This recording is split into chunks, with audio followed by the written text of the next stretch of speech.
दिल्ली के मुख्यमंत्री साहब जब भी अक्टूबर आता है तो पॉल्यूशन से निपटने के लिए वो एक प्लान बनाते हैं।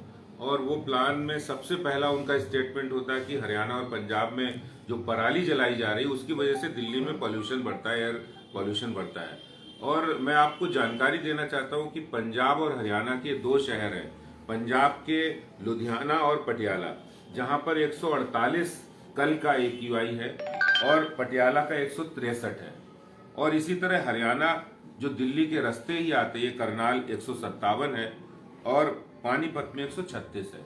ये हरियाणा पंजाब के वो शहर हैं जो दिल्ली की तरफ आते हैं। और दिल्ली में कल का जो पॉल्यूशन लेवल वो अब तक का सबसे ज्यादा था 600। अगर हम पूसा की बात करें, अगर पूसा को माने तो 699 था।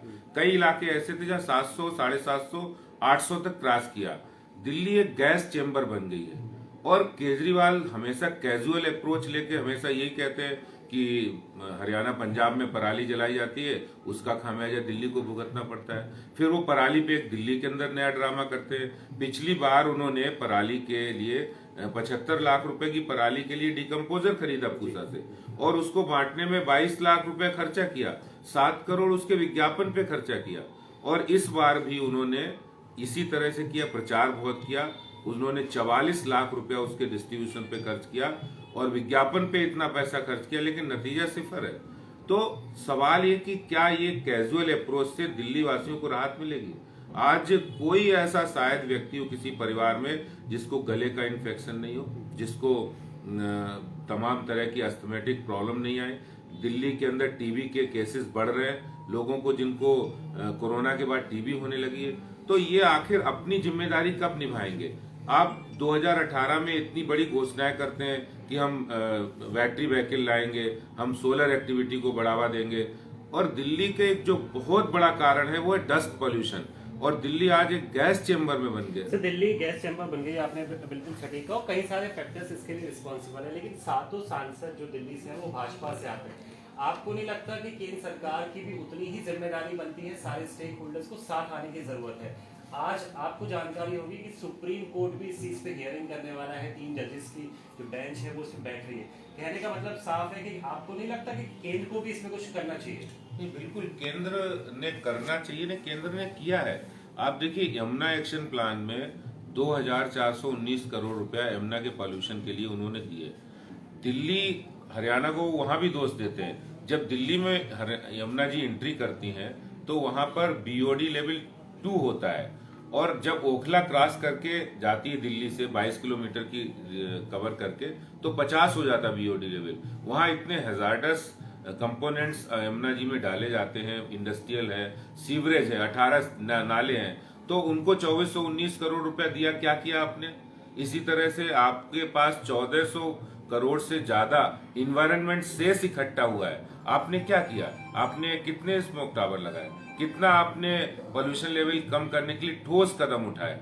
आपने लास्ट मिल कनेक्टिविटी की बात कही थी, आपने डस्ट पॉल्यूशन को कम करने के लिए कहा था, आपने ग्रीन कॉरिडोर बनाने के लिए कहा था, आपने कहा था बैटरी व्हीकल बढ़ाएंगे, सोलर एक्टिविटी बढ़ाएंगे।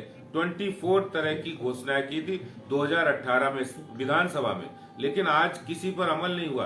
क्या सिर्फ प्रचार के भरोसे ही चलेगी दिल्ली? और आज दिल्ली के लोग अपने आप को ऐसा महसूस कर रहे हैं कि वो एक गैस चेंबर में रह रहे हैं। और आप पास के हरियाणा में देखो, वहां नहीं है इतना पॉल्यूशन। सर, कल एक बहुत हाई लेवल बैठक भी हुई थी जिसमें ग्रैप लागू कर दिया गया, सेंट्रल पॉल्यूशन कंट्रोल बोर्ड की मीटिंग हुई थी, कुछ एक्शन पॉइंट्स बोले गए हैं। आपको लगता है वो एक्शन पॉइंट्स काफी है, या आदेश गुप्ता क्या सजेस्ट करेंगे, क्या क्या चीजें अपनाई जा सकती है? सजेशन आपकी ओर से कुछ? देखिए, जो पॉल्यूशन कंट्रोल कमेटी है वो उसने एक प्लान दिया था आज से 4-5 साल पहले, graded response on action plan. तो ये तो एक तरह से प्रिवेंशन है, एक रोकने का तरीका है, टेम्परेरी है, लेकिन परमानेंट सोल्यूशन लाने की जरूरत है। परमानेंट सोल्यूशन होगा आपको डस्ट पॉल्यूशन कम करने से। दिल्ली में आज आप किसी भी सड़क पे चले जाइए, PWD की सड़कों पे, वहाँ धूल ही धूल उड़ती रहती है। आप बाहरी दिल्ली के इलाके देख लीजिए, कई जगह फुटपाथ है। तो आप इंफ्रास्ट्रक्चर पर उस तरह से खर्च करने की जरूरत है जब डस्ट पॉल्यूशन कम हो। दिल्ली के अंदर कारपोरेशन भी बहुत बड़ा काम करता है, लेकिन आप कारपोरेशन को भी सहयोग नहीं करते हैं।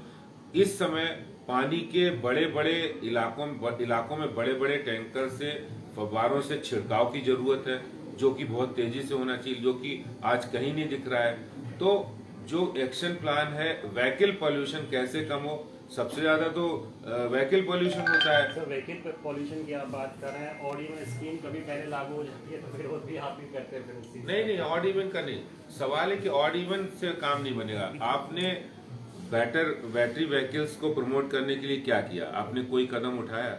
आज दिल्ली के अंदर इतनी बड़ी संख्या में लोग पॉल्यूशन वाहन चलाते हैं, क्या पब्लिक ट्रांसपोर्ट की जिम्मेदारी नहीं? डीटीसी में आपने क्या किया? आप लाते वहां बैटरी बसेस लाते, लेकिन इलेक्ट्रिक बसें नहीं लाए। अगर वो ले आते, घोषणाएं करी तो ले आते, तो बहुत सारे लोग अपने व्हीकल छोड़ के उससे चलते, मेट्रो से चलते हैं लोग। तो पब्लिक ट्रांसपोर्ट तो बिल्कुल ध्वस्त कर दिया है दिल्ली सरकार ने। आज कोई व्यक्ति चल ही नहीं पाता, इसलिए वो मजबूरी में 2 व्हीलर और 4 व्हीलर का इस्तेमाल करता है। उसके लिए आपने क्या वैकल्पिक व्यवस्था की है, वो सरकार की जिम्मेदारी है, लेकिन उन्होंने कोई वैकल्पिक व्यवस्था नहीं की 7 सालों में। ठीक है। Thank you so much sir for speaking to CNN News 18 so clearly।